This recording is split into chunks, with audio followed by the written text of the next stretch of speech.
আগে ছিল বক্তা, এখন হয়েছে টিকটকার। চুলের কাটিং চেঞ্জ করে এখন নায়কও হতে যাচ্ছে।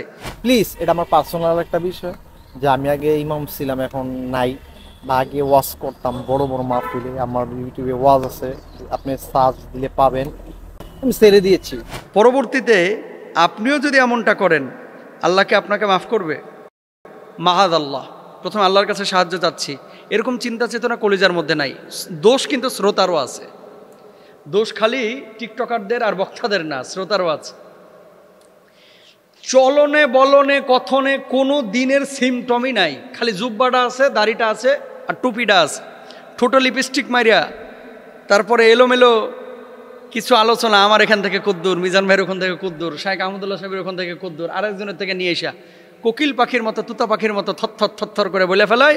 আর মানুষ মনে করে আরে বাপ রে বাপ, এ তো যেন তেন আলেম না। কেন শুনতে গিয়েছিলেন? বলবেন হুজুর বুঝি নাই তো। কেন বুঝবেন না? একজন স্কলারের 20টা আলোচনা শুনলে বোঝা যায় যে এই স্কলারটা দৌড় কদ্দুর এবং উনি পড়াশোনা করেন কিনা, কোরআন হাদিস সম্পর্কে তার জ্ঞান আছে কিনা। আপনারা এই যে এখানে সোশ্যাল মাধ্যমের অনেক ভাইরা আছে, অনেকে কি করে 2-3 হাজার টাকার জন্য রংপুর থেকে টানে নিয়ে এসে তারপরে এটার বক্তা বানায়। এর জন্য দায়ী বাংলাদেশের কয়েকটা মিডিয়া। আলহামদুলিল্লাহ, আমি এখানে এরকম কাউকে অ্যালাউ করি না এবং ঢুকতেও দিই না।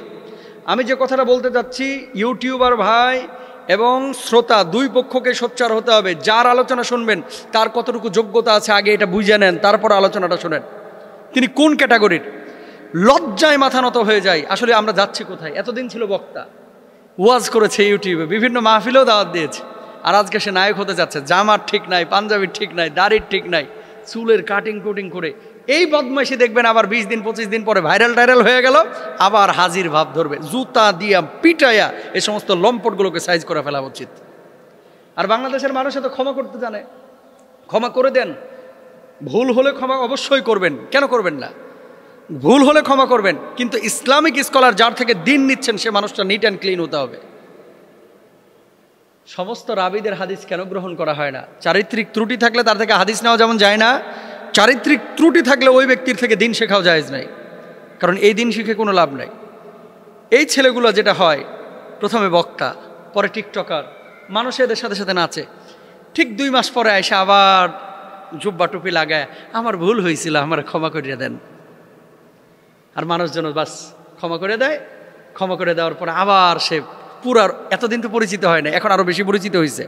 কারণ এই দেশের মধ্যে নেগেটিভ মার্কেটিং যে যত বেশি করতে পারে, ওইদিকে প্রেম নিয়ে খালি আলাপ করে, আবার ফেসবুকে স্ট্যাটাস দেয়, যতই হিংসা করো না কেন কোনো লাভ নাই, জনপ্রিয়তা কিন্তু কমতেছে না।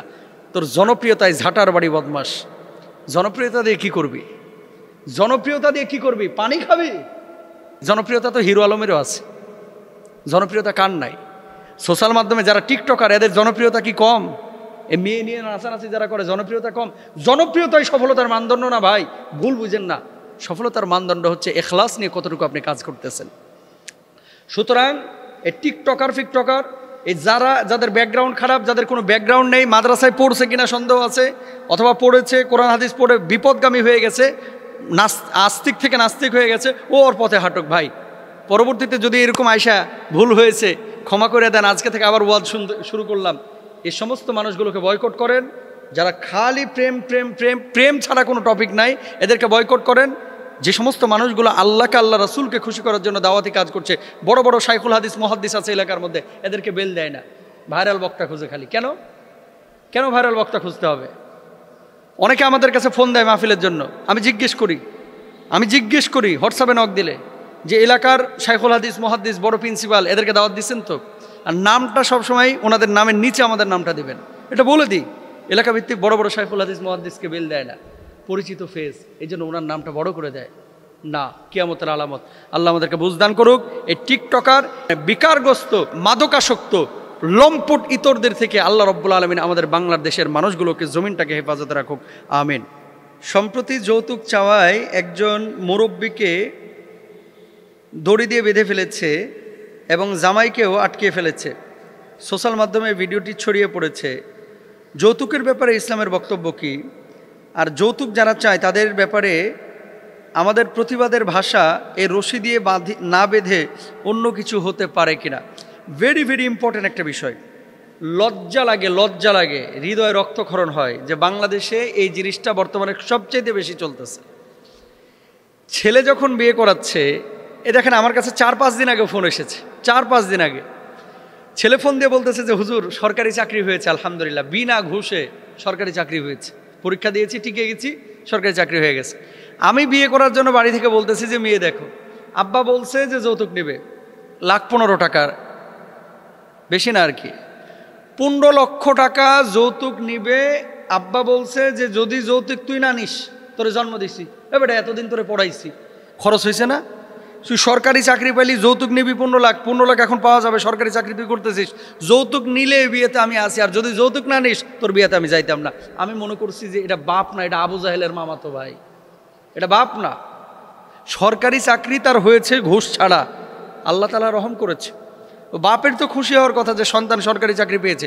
বাংলাদেশে অনেক বাপ মা এরকম আছে, ছেলে যদি একটু ভালো চাকরি বাকরি করে বা একটু পয়সাওয়ালা হয়, ব্যাংক ব্যালেন্স জমে গেছে ধরুন 50 লাখ, ঢাকা একটা ফ্ল্যাট হয়ে গেছে, চিন্তা করে ছেলে তো এখন দুধে লাগায়, টান দিলেই মেয়ের বাপের কাছ থেকে কচকচ্ছে খালি টাকা বাইর হবে। শোনেন, শুকুরের গোশত খাওয়া যেমন হারাম, শুকুরের পেশাব পায়খানা খাওয়া যেমন হারাম, এই ধরনের কোনো টাকা জোর করে নেওয়া তেমনই হারাম, আল্লাহ তাআলা তেমনই হারাম করেছেন। ইয়া আইয়ুহাল্লাযীনা আমানু লা তাকুলু আমওয়ালাকুম বাইনাকুম বিল বাতিল। হারাম বা অন্যায়ভাবে এই ধরনের কোনো খাবার, কোনো অর্থ এটা গ্রহণ করা, এটা ইসলামী শরিয়ায় সম্পূর্ণরূপে হারাম, এটা জায়েজ নাই। এই যে যাকাত, এই আপনার যৌতুক যারা নেয়, একটা কথা বলি আপনাদেরকে, যৌতুকের টাকা নিয়ে কেউ কোনোদিন শিল্পপতি হতে পারে না ভাই। যৌতুকের টাকা নিয়ে আপনার কাছে যেই বাবা তার এই রাজকন্যাটাকে তুলে দিল, আপনি বলবেন যে আমার বউ তো অত সুন্দর না, মেয়ে হোক কালো, মেয়ে হোক খাটো, মেয়ে হোক বাটি, মেয়ে হোক মোটা, মেয়ে হোক লম্বা, মেয়ে অসুন্দর বা সুন্দর, প্রত্যেকটা মেয়ে তার বাবার রাজ্যে কিন্তু রাজকন্যার মতো। একটা মেয়েকে 20 বছর 22 বছর যে বাবা কষ্ট করে লালন পালন করলো, আপনি কি মনে করেন আপনি ভালোবাসেন চাচার মেয়েকে? চাচা ভালোবাসে না। চাচা অনেক সময় কাঁদতে পারে না, আড়ালে কাঁদে, বলতে পারে না, আড়ালে বলে। কাকা অনেক সময় নিজের আবেগটাকে প্রকাশ করতে পারে না। তো 22 বছর 24 বছর যে মেয়েটাকে লালন পালন করে আপনার হাতে তুলে দিল, আর কি চান মিয়া আপনি? যে তার ভালোবাসার বস্তুটাকে, তার রাজ্যের রাজকন্যাটাকে, যাকে দেখে সে দুপুরবেলায় ভাত খেত, যাকে দেখে সে ঘুমাতো, যার কপালে চুমু দিত, যে মেয়েটাকে কোনোদিন ফুলের একটা আঁচড়ও দেয় নাই, যে মেয়েটাকে কোনোদিন থাপ্পড় মারার কল্পনাও করে নাই, এরকম একটা মেয়েকে আপনার হাতে তুলে দিল, আর কি চান আপনি? আপনি তারপরে পালসার হোন্ডা চান। আপনার বিয়ে করা উচিত পালসার হোন্ডারে। আর যারা যৌতুক চায় এদের বিয়ে করা উচিত টাকারে। যারাই যৌতুক চাইবে, চাচারে যেরকম বাঁধছে রশি দিয়ে আপনারাও বাঁধবেন। যৌতুক দেওয়াও হারাম, নেওয়াও হারাম, যৌতুক নেবেন না। তবে হ্যাঁ, এখানে কৌশল আরেকটা আছে। মেয়ের বাপেরাও এখন আছে অতি চালাক। যৌতুক কেন নেবে না? ও যৌতুক যদি 10 লাখ টাকা চাই করে, মানে চাই 15 লাখ টাকা আবার মোহরানা ধরে ধুয়ে দেয়। যদি বলা হয় ছেলে তো এত কামায় না, 15 লক্ষ টাকা মোহরানা কেন দিলেন? হুজুর শুরুতে আটকায় দিলাম যেন সাইডে ভাগতে না পারে, কারণ ছাড়লে তো আবার 15 লাখ টাকা দিতে হবে কাবিলের। তো ভাই, বিবাহ শাদী এটা একটা পবিত্র বিষয়, এটাকে অপবিত্র আমরা কেন করতেছি? কেন বিয়ে শাদীর মধ্যে কৌশল অবলম্বন করছি? কেন যৌতুকের দাবি আমরা করতেছি? কারা করতেছে? এরা মানুষ না, এরা পশুর চাইতে অধম, এরা হাইওয়ান। আল্লাহ তোরে হাত দিছে, আল্লাহ তোমার পা দিয়েছে, হাত দিয়ে উপার্জন করো, পা দিয়ে উপার্জন করো, পরিশ্রম করো, যা আসবে এটার মধ্যে বরকত থাকবে। ঘুষ খাওয়া, সুদ খাওয়া যেমন হারাম, যৌতুক খাওয়া, যৌতুক নেওয়া তেমনই হারাম। যৌতুককে বাংলাদেশ থেকে বিদায় করতে হবে, যৌতুক নিবও না। আর যে সমস্ত বাপদের বেশি উত্তেজনা এই যৌতুকের জন্য অস্থির, বাপকে বলবেন যে আব্বা আপনি আরেকটা বিয়ে করেন। বাপ যদি এই কথা বলে যে যৌতুক ছাড়া তোর বিয়ে কিনতে হবে না, মা যদি বলে যৌতুক নিব, তাহলে মাকেও বলবেন যে আম্মা আপনি আরেকটা বিয়ে করেন, যে নিজে যে যৌতুক নেন।